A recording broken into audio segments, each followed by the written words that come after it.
بات اب اس وقت ہار جیت کی، الیکشن کی، ادھر ادھر کی بات نہیں ہے. بات کو سمجھنے کی ضرورت ہے.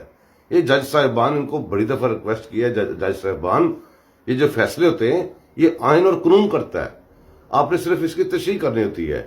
جب اس کے اندر آپ گند ڈالتے ہیں تو گند کبھی کبھی آپ کے اوپر بھی پڑ سکتا ہے. ضروری نہیں کہ وہ ہمارے اوپر ہی ساری زندگی پڑتا رہے. یہاں پہ ایک چیف جسٹس کے عہدے پہ بیٹھ کے ثاقب نثار نامی آدمی، جو کہ بالکل ڈیزرو نہیں کرتا تھا چیف جسٹس کا عہدے پہ بیٹھنا، وہ یہاں پہ سریعام بیٹھ کے کہتا رہا کہ 4 5 6 جج تو میں ویسے ریزائن کروا دیتا. آپ نے کبھی کسی کو بلایا؟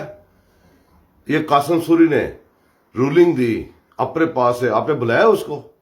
اس نے آئین شکنی کی، آپ نے بلایا؟ اس بندے نے، یہ جو بندہ ابھی آپ نے بلایا نا، صرف آپ کے مزاج کے خلاف اس نے بات کی ہے، حالانکہ اس نے فیصلہ آپ کے فیصلے کے اوپر دیا ہے.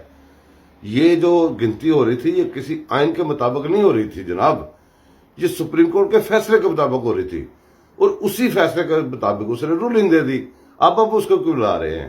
بلا کے دیکھ لیں.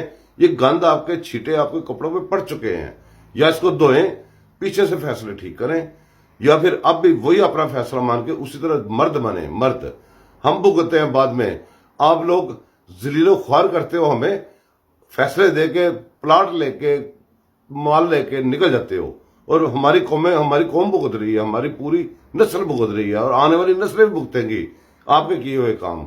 کچھ شرم کریں، کو حیا کریں.